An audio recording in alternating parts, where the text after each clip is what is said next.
Bonjour à tous, bienvenue sur la chaîne YouTube Les Terres d'Alma, école de santé naturelle féminine. Aujourd'hui je vous rejoins pour parler d'un sujet qui me tient à cœur, c'est comment s'envoyer de l'amour quand on se sent rejeté.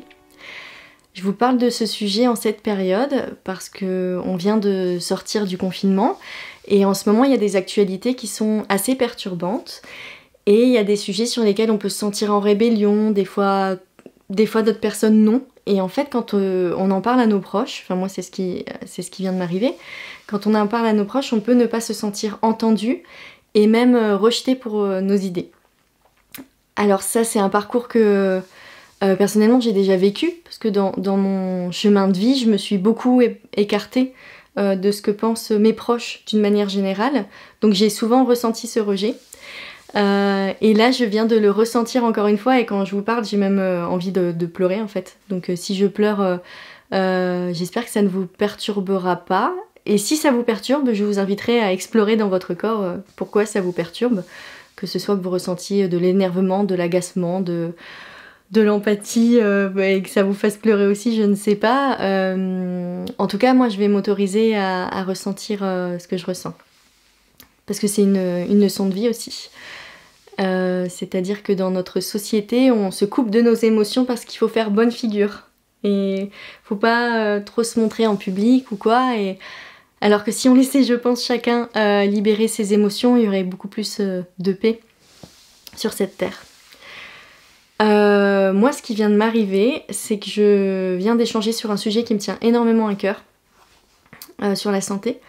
Et je suis naturopathe, hein, donc la santé, ce ne sont pas que des idées en fait dans ma tête, c'est même la prolongation de ce que je suis. Ouais, mon métier m'imprègne totalement.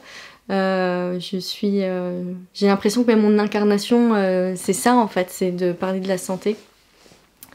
Et aujourd'hui, quand je vois qu'on met en place des politiques gouvernementales qui vont à l'encontre de la santé publique, c'est vrai que ça m'atteint. Ça devient même... ça me touche au cœur en fait. C'est même là, ici.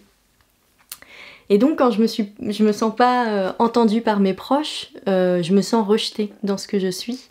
Ce ne sont pas juste mes idées qui sont rejetées, c'est moi-même.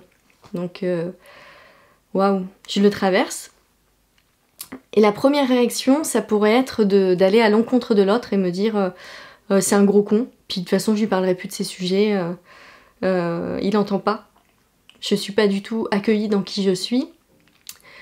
Ça c'est la première réaction. Elle fait un peu du bien sur le moment, mais elle nourrit pas. Et c'est pas du tout ça qui fait avancer. Là ce que j'ai fait, c'est que là ça va, mais j'avais les mains qui tremblaient comme ça. Je me sentais vraiment pas bien. Et ce que j'ai fait qui m'a aidée, c'est de m'allonger et d'aller vraiment écouter ce qui se passe dans mon corps. Donc c'est pas vraiment agréable parce que c'est des sensations négatives, donc on n'a pas envie de les écouter, donc souvent on va chercher la fuite, on va boire un coup, aller dehors, appeler quelqu'un, se mettre en colère, mais en fait on va jamais explorer ce qu'il y a au fond de son corps. Et ça c'est l'exercice que j'aimerais faire avec vous pour que vous puissiez trouver l'amour en vous quand vous vous sentez rejeté. Donc c'est-à-dire que cette sensation de rejet ne reste pas, qu'on n'attende pas d'être aimé à nouveau par quelqu'un d'autre pour se sentir en paix avec soi-même, ou rechercher d'autres personnes avec qui on a des idées communes pour dire ah c'est bon je me sens... Mais vraiment chercher la paix en soi, quel que soit ce que pense l'autre à l'extérieur. Et pourquoi ? Parce que j'ai la croyance profonde que chacun a sa propre vérité et que ça sert son système en fait. Et donc d'essayer de convaincre l'autre avec qui je suis en opposition, je ne sais pas si ça a une grande utilité. En tout cas, je pense sincèrement que c'est bien de défendre ses idées, mais à partir du moment où ça nous atteint émotionnellement, c'est aussi important d'aller voir pourquoi ça m'atteint. Comme ça, on peut évoluer sur son chemin de vie. Je suis en train de faire une pause parce que je réfléchis et je me dis, est-ce que je vous dis ce que je suis en train de penser là dans ma tête ? Et en fait, j'ai envie de vous le dire. Il y a des choses qu'on ne s'autorise pas à dire parce qu'on ne sait pas si ça va être entendu par l'autre en face. Et là, je suis dans une période de vie où j'ai de moins en moins envie de me cacher sur ce que je suis, sur ce que je ressens et sur ce qui me semble juste.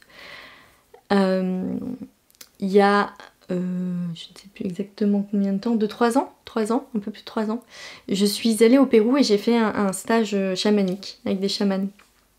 Et j'étais dans des états de conscience modifiés et j'ai accédé à des connaissances à l'intérieur de moi qui m'ont beaucoup aidée. Et j'ai vu quelque chose qui m'aide quand je me sens rejetée. C'est-à-dire j'ai vu qu'il n'y avait pas de vérité sur cette terre. Que chacun avait son système de croyance. Et que j'étais invitée à respecter ce système de croyance. Et que ce n'est pas parce que je ne suis pas en accord avec d'autres personnes ou je sens qu'il y a des idées qui ne me correspondent pas. Que c'est grave en soi. Si cette personne a besoin de croire ça, c'est bon pour elle. Et si moi j'ai besoin de croire ce que je crois, c'est bon pour moi. Donc quand j'ai vu ça, ça m'a perturbée. Et en même temps, ça m'a fait du bien. À chaque fois que je vivais des conflits avec des personnes, je me disais non, Amandine, ne cherche pas à défendre ta propre vérité, c'est ton système de croyance. Laisse aussi cette personne en paix.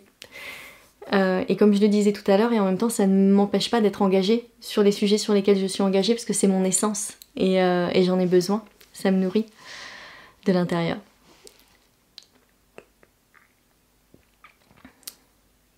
Donc quand on est en conflit avec quelqu'un, le plus beau cadeau qu'on puisse se faire à soi, c'est d'aller chercher l'émotion intérieure, ce qui se passe, surtout d'être à l'écoute du corps, pour retrouver une harmonie et une paix intérieure. Et une fois qu'on a cette harmonie et cette paix intérieure, on peut retourner en lien avec l'autre, quel que soit notre système de pensée.